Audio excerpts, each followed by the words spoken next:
आप कहेंगे कथा सुनने में कौन सी चतुराई की आवश्यकता है, कहीं भी कथा हो रही हो जा करके बैठ जाओ, उसमें कौन सी चतुराई की आवश्यकता है।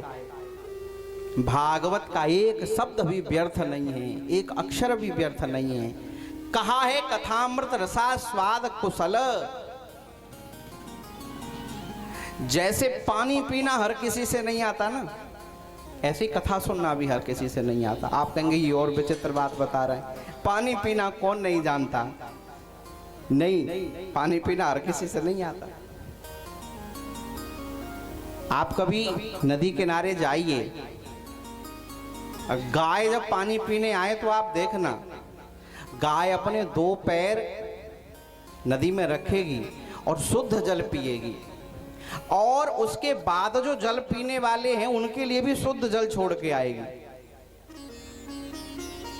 और उसी नदी में यदि भैंस पानी पीने के लिए जाए ना, तो पहले महाराज पूरे जल को गंदा करेगी और स्वयं भी गंदा जल पिएगी और दूसरों के लिए भी गंदा जल छोड़ के आएगी। इसी प्रकार कथा सुनना हर किसी से नहीं आता। कथा सुनना एक कला है, एक चतुराई है, जो स्वयं आकर के अज्ञवत शिशुवत, जैसे मैं कुछ नहीं जानता हूं, शांतिपूर्वक कथा सुने, दूसरों को भी कोई विक्षेप उस व्यक्ति के द्वारा नहीं हो, समझ लेना वो श्रेष्ठ श्रोता है। लेकिन कभी अगल वाले से, कभी बगल वाले से, कभी इससे कभी उससे, स्वयं भी कथा रस से वंचित हो, दूसरों को भी कथा रस से वंचित करे, वो श्रेष्ठ श्रोता नहीं है।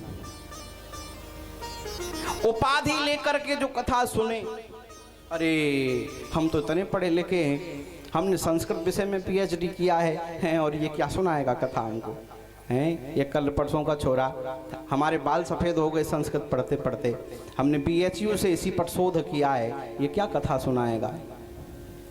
हम इस क्षेत्र के सबसे प्रतिष्ठित व्यक्ति हैं, वहाँ कुर्सी की व्यवस्था नहीं है, बताओ नीचे बैठ कर कथा सुनेंगे,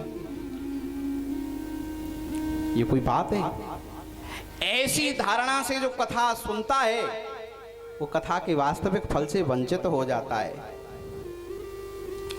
कथा सुननी है तो उपाधि रहित होकर के कथा सुनो।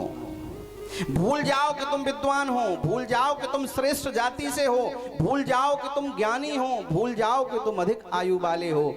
यदि श्रेष्ठता की गंध भी है तो कथा के वास्तविक फल से वंचित हो जाओगे।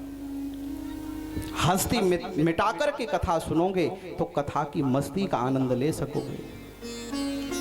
और यदि कोई मन में उपाधि लेकर के आए कि अरे हम तो हम ही हैं, तो कथा के वास्तविक फल से वंचित हो जाओगे।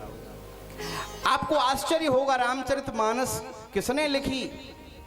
तुलसीदास जी ने नहीं, तुलसीदास जी स्वयं कह रहे हैं, रच महेश निज मानस राखा। मैंने इसको लिखा नहीं है, मैंने जगत में प्रकाशित किया है। इसको शंकर जी ने लिखा है। राम कथा के रचयिता भी हैं शंकर जी और प्रवक्ता भी। शंकर जी ने ही राम कथा को लिखा और जगत में समय जब आया तो पार्वती को सुना करके उसका प्रकाशन कराया जगत को। तो राम कथा के रचयिता भी हैं और प्रवक्ता भी हैं। जब उनको कथा सुनने की भूख लगती है तो वो कहाँ जाते हैं? रामचरितमानस में लिखा है, एक बार त्रेता जुग माही शंभु गए कुंभज ऋषि पाई। अगस्त मुनि के पास राम कथा सुनने के लिए गए। अब वो भी तो सोच सकता है, अरे क्या सुनाएगा, हमने जो लिख दिया वही सुनाएगा ना, कोई अलग से तो सुनाएगा नहीं। अरे शंकर जी की बात छोड़िए, भगवान राम क्या नहीं जानते हैं? क्या छुपा है उनसे? पुरातन हो या नवीन हो, कौन सी कथाएं उनसे छुपी हुई हैं। लेकिन जब वशिष्ठ जी उन्हें पुराणों की कथा सुनाते हैं, वेद पुराण वशिष्ठ बखाने सुने राम यद्यपि सब जाने, ऐसे प्रश्न करते हैं गुरुदेव से जैसे वो कुछ जानते ही नहीं हो। विश्वामित्र जी से ऐसी कथाएं सुनते हैं जैसे राम जी ने कभी ये सुना ही नहीं हो। कहत कथा इतिहास पुरानी रुचिर रजन जुग जाम सिरानी। दो दो प्रहर बीत जाते हैं रात्रि के और राम जी को कथा सुनने में आनंद आता है। जिसको कथा सुनने से अरुचि हो जाए, अरे कितनी कथा सुने, कोई कथाएं हैं पुरानी, सब रटी हुई है हमें। हम तो करते नहीं है कथा, नहीं हम करने भी लग जाएं कल से तो हमको सारी व्यासों से ज्यादा कथाएं हमको पता है, तुमको धूर नहीं पता है। रामचरित जे सुनत अघाई, रस विशेष जाना तिन ना।